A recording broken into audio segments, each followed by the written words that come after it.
നീ എന്തിനിറങ്ങിയാലും ദൈവ വിചാരത്തോടെ ഇറങ്ങിക്കോ, നീ തോക്കത്തില്ലെന്ന്. അതാ ഈ വാക്ക്. യോനാ പ്രവാചകൻ മനസ്സിനകത്ത് കെട്ടുകണക്കിന് പ്രാർത്ഥനാ പുസ്തകം വെച്ച് പ്രാർത്ഥിച്ചൊന്നുമില്ല.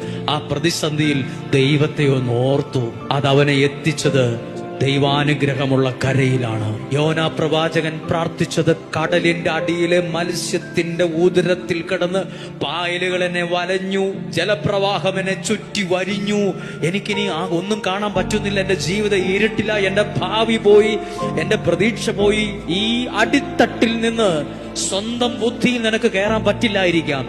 ഈ അടിത്തട്ടിൽ നിന്ന് സ്വന്തം ശക്തി കൊണ്ട് ഒരു സ്റ്റെപ്പ് വെക്കാൻ പറ്റില്ലായിരിക്കാം. ഈ അടിത്തട്ടിൽ കിടന്ന് ഒരു പടി നിനക്ക് മുന്നോട്ട് കയറാൻ പറ്റില്ലായിരിക്കാം.